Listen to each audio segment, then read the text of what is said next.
এই এই গাড়িটাকে থামো তো। এই দাঁড়াও এই দাঁড়াও ম্যাডাম, হেলমেট দে। এই দাম। What nonsense! আপনার সাহস দেখে আমি অবাক হয়ে যাচ্ছি। আমার গাড়ির চাবিটা নিছেন আপনি কোন সাহসে? সেটা না হয় পরে বুঝবো, চাবি নেওয়ার দরকার তাই নিচ্ছি। আপনার পেপারস কোথায়? পেপারস বের করুন। পেপারস নাই। পেপারস নাই মানে? আপনি রাস্তায় বাইক নিয়ে বের হয়েছেন, আপনি পেপারস নিয়ে বের হবেন না? এখন বলতেছেন আপনার পেপারস নাই, আবার আমি দেখতেছি যে আপনার হেলমেট নাই। আপনারা তিনজন মানুষ একটা বাইকে করে আসছেন, কারণ একটা বাইকে কি 3 জন মানুষ বসে না 2 জন মানুষ বসে? So what? আমার পেছনে 2 জন বসবে নাকি 3 জন বসবে নাকি 4 জন বসবে সেটা আমি বুঝবো। আপনি কে? আপনাকে কেন আমার কৈফিয়ত দিতে হবে? আর সবথেকে বড় কথা, আপনি আমার পরিচয় জানেন? আমি যদি আমার পরিচয়টা দেই তাহলে কিন্তু এখানে আপনি আপনার প্যান্ট নোংরা করে ফেলবেন। আপনি কে সেটা আমার জানার দরকার নেই। আমি একজন পুলিশ অফিসার। আপনি রাস্তায় বের হয়েছেন, আপনি পেপারস নিয়ে বের হন নাই, আপনার কোনো লাইসেন্স নেই, আপনার হেলমেট নাই, সাথে 2টা মেয়ে নিয়ে বের হয়েছেন। আপনি আবার বলতেছেন যে আপনি কে, আমি জানলে আমার কি হবে? আপনি আমাকে বাজে বাজে কথা বলতেছেন। আপনি আমাকে আগে রেসপেক্ট করবেন, কারণ আমি একজন পুলিশ অফিসার। একজন পুলিশ অফিসারের সাথে কিভাবে কথা বলতে হয় সেটাই তো আপনি জানেন না। আরে ম্যাডাম, আপনি জানেন ও কার ছেলে? আপনার সাহস দেখে আমরা অবাক হয়ে যাচ্ছি। আপনার এত বড় সাহস, আপনি ওর গাড়ির চাবি নিয়েছেন? আরে ওর বাবার নাম শুনলে এলাকায় বাঘে মহিষে এক ঘাটে জল খায়। আপনি ওর গাড়ি আটকেছেন? আপনি জানেন আপনার ফলাফল কি হবে? আমার ফ্রেন্ড যদি রেগে যায় এতে কিন্তু বিপরীত হবে। আরে এরা জানবে কি করে? শান্তা ম্যাডাম মনে হয় এলাকায় নতুন পোস্টিং হয়ে এসেছে। এরা তো আইনের রক্ষক না, ভক্ষক। কিভাবে মানুষের টাকা হাতে নিজের পকেটে ঢুকাবে সেই ধান্দা। ম্যাডাম, আপনি এলাকায় নতুন আসছেন তো হয়তো জানেন না। ওর বাবা যদি জানে আপনার পোস্টিং কিন্তু উগানটা করে দিবে। তাই বাদ দে। মিস শান্তা, আপনি একজন পুলিশের লোক, আর আমি হচ্ছি এই এলাকার চেয়ারম্যানের একমাত্র ছেলে। আমি যদি চাই আর আমার বাবাকে যদি আমি এক্ষুনি বলি, আপনার কি অবস্থা হবে একটাবার ভেবে দেখছেন? আপনার পোস্টিং এখান থেকে কোথায় হয়ে যাবে সেটা আপনি কল্পনাও করতে পারেন না। আর আপনি কিনা আটকাইছেন আমার গাড়ি। ভালোই বলতেছে আমার গাড়িটা ছেড়ে দেন, চাবিটা দিয়ে দেন। যদি না ছাড়েন আর আমার মাথাটা যদি একবার গরম হয় তাহলে কিন্তু হিতে বিপরীত হয়ে যাবে। ও আচ্ছা, সরি স্যার, আমি না আসলে বুঝতে পারি নাই যে আপনি এই এলাকার চেয়ারম্যানের ছেলে। আমি যদি জানতাম তাহলে আমি আপনার চাবিটা কখনোই নিতাম না। আপনি একটা কাজ করেন, আপনি আপনার বাবাকে কল করে এখানে আসতে বলেন, তারপরে আমার কাছ থেকে চাবি নিতে বলেন। আমিও দেখতে চাই যে চেয়ারম্যানের ছেলে হলে কি আপনি পার পাবেন না, কারণ আইন সবার জন্য সমান।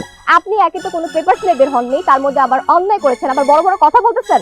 আপনি চেয়ারম্যানের ছেলে হয়েছেন তো কি হয়েছে? আপনি কি দেশটাকে কিনে নিছেন? শোনেন, আইন সবার জন্য সমান। আপনার অবশ্যই পেপারস নিয়ে বেরোতে হবে, হেলমেট ইউজ করতে হবে। আপনি যে অন্যায় করেছেন এই জন্য আমি আপনাকে মামলা দিচ্ছি। 10,000 টাকা জরিমানা দিয়ে আপনার গাড়িটা আপনি ছাড়িয়ে নিয়ে যাবেন। রিপন সাহেব, জি ম্যাডাম। আপনি মামলার সব কাগজপত্র রেডি করেন। আমার না হাসি পাচ্ছে আপনার কাজকর্ম দেখে। ওই যে কথায় আছে না, পিপিলিকার পাখা গজায় মরি বার্তা। আপনার হয়েছে সেই দশা। আপনি আমার গাড়ি আটকাইছেন, আমাকে 10,000 টাকা জরিমানা করতেছেন, আবার আমার গাড়ির নামে আপনি মামলা করতেছেন। আপনার ব্যবস্থা আমি করতেছি।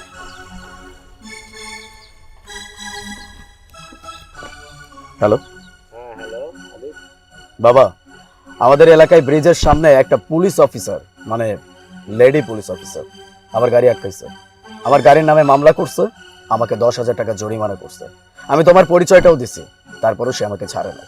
এখন তুমি কি করবা সেটা আমি জানি না, কিন্তু এই পুলিশ অফিসারকে আমাদের এলাকায় আমি আর দেখতে চাচ্ছি। জলদি আসো। ওকে ফাইন, আপনি যেহেতু কল করে আপনার বাবাকে ডাকছেন, আমিও দেখতে চাই আপনার বাবা আসুক, তারপর আপনার বাবা কিভাবে আমার কাছ থেকে বাইকটা নেয় সেটা আমিও দেখি। 10,000 টাকা জরিমানা তো আপনাকে দিতেই হবে। ওই তো বাবা চলে আসছে।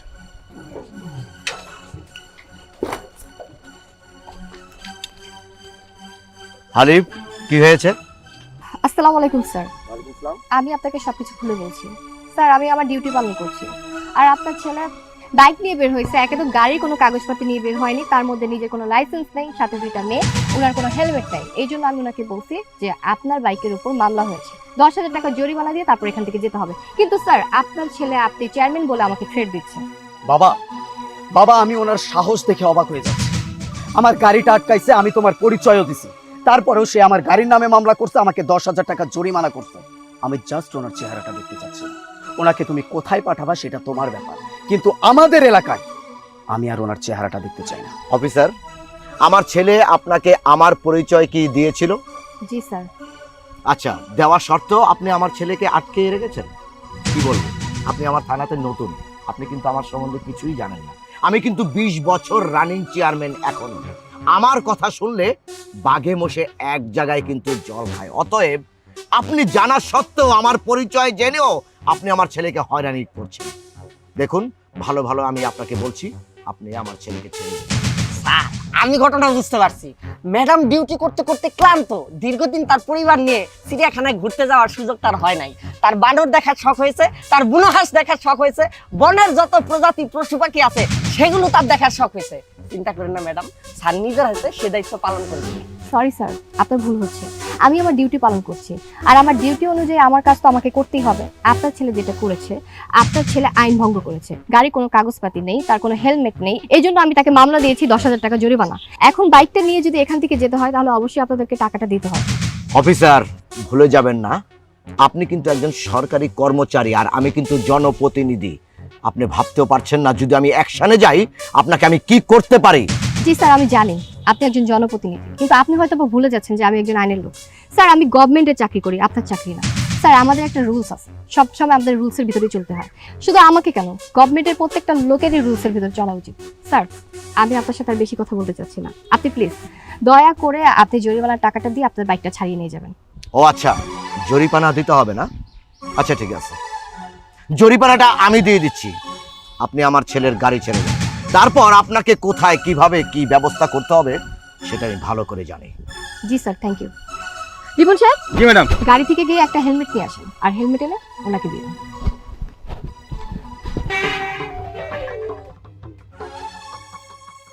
এই যে আপনার হেলমেট।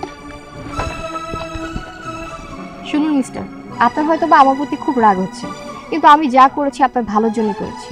আমরা আইনের লোক, আমরা সবসময় চাই জনগণের সেবা করতে, আর আমরা জনগণের সেবায় নিয়োজিত। শুনুন, আজকে আপনি বাইক নিয়ে বের হয়েছেন হেলমেট নিয়ে, আপনার সাথে আরো 2 জন লোক আছে। আপনাদের 3 জনের কাছে একজনের কাছেও কোনো হেলমেট ছিল না। একটু পরে যদি কোনো দুর্ঘটনা ঘটতো আর হেলমেট না থাকার কারণে যদি আপনাদের কোনো ঝামেলা হতো, তখন আপনারা কি করতেন? কারণ হেলমেট যদি আপনাদের কাছে থাকে তাহলে তো আপনারা একটু হলেও বেঁচে যান, আপনাদের লাইফটা তো একটু হলেও সেফ থাকে। কিন্তু আপনারা যা করতেছেন সম্পূর্ণ ভুল করতেছেন। আমি যা বলছি আপনার ভালোর জন্যই বলছি। আপনারা সবসময় কি ভাবেন যে পুলিশ আপনাদেরকে হ্যারাস করে, বিরক্ত করে, কিন্তু আপনারা যা ভাবতেছেন সম্পূর্ণ ভুল ভাবতেছেন। সব পুলিশ তো একরকম না। হ্যাঁ, আমি মানতেছি কিছু পুলিশ আছে যারা খারাপ, কিন্তু সবাই তো আর খারাপ না। দেখুন, যা করেছি আপনার ভালোর জন্য করেছি। এই যে মামলাটা দিয়েছি, এই মামলাটা দেওয়ার একটাই কারণ, যাতে এরকম ভুল আপনি আর কখনো না করেন। সরি ম্যাডাম, আপনি যা বোঝাইতে চাচ্ছেন আমি খুব ভালো করে বুঝতে পারছি। হ্যাঁ, আপনি তো ঠিকই বলছেন। একটু পরে যদি আমার একটা দুর্ঘটনা হয়ে যেত তাহলে কি হতো? আমরা তো একসাথে 3 জনই মারাও যেতে পারতাম। এটা যে আমাদের নিরাপত্তার জন্য আপনি বলছেন, সেটা আসলে আমি প্রথমে বুঝতে পারি নাই। অ্যাকচুয়ালি ব্যাপারটা কী হয়েছে বলেন তো, আমার বাবা তো অনেক আগে থেকেই একটা ক্ষমতা নিয়ে এলাকায় আসছে। আমি ছোটবেলা থেকেই তার ক্ষমতার অপব্যবহার করতাম। আমি যখন যেখানে যেভাবে ইচ্ছা সেভাবে চলতাম, কেউ কিছু বলতে পারতো না। কেউ যদি কিছু বলতো আমি আমার বাবাকে গিয়ে বলে দিতাম, আর আমার বাবা সেটা সলভ করে দিত, নয়তো কোনো একটা কিছু করতো। যার জন্য আস্তে আস্তে আমার সাহসটা আরও বেড়ে যায়, আমি আরও উশৃঙ্খল হয়ে যাই। কিন্তু আজকে আপনি যেভাবে বুঝাইছেন আমি সব কিছুই বুঝতে পারছি। আসলেই ক্ষমতা থাকলেই যে সেটার অপব্যবহার করতে হবে এটা কোথায় লেখা আছে? আমি আপনাকে প্রমিস করতেছি, আজকের পর থেকে গাড়ির পেপারস থেকে শুরু করে হেলমেট সব কিছু নিয়ে আমি চলাফেরা করব, নিয়ম মেনে চলবো। শুধু আমি না, আমি আমার প্রত্যেকটা বন্ধুকেও একই কথাটাই বলবো, তারাও যেন সব কিছু মেনে চলে। Thank you. আসলে ম্যাডাম, ভুলটা আমার ছেলের ছিল না, ভুলটা আমার। কারণ আমি শুরু থেকে আমার ছেলেকে সেই শিক্ষা আমি দিতে পারিনি, যার জন্য আমার ছেলে এত উশৃঙ্খল হয়েছে। তাছাড়া আমার ছেলে ভেবেছে আমি চেয়ারম্যান, আমার ক্ষমতা আছে, সেই ক্ষমতার অপব্যবহার করেছে। I am sorry. আপনি যা বলেছেন এটা ঠিক আছে। ঠিক আছে, এই যে আপনার চাবি, ভালো থাকবেন। আর এই যে আপু, আপনাদের 2 জনকে বলতেছি, হেলমেট যেহেতু আমি একটাই দিয়েছি, আপনারা কষ্ট করুন না, সাথে অটো দিয়ে চলে যাবেন। Thank you so much ma'am. আর হ্যাঁ, আপনার হেলমেটটা আমি আপনাকে কালকে দিয়ে যাবো। আমি আমার পার্সোনাল হেলমেট নিয়ে আসবো। Thank you. ওকে।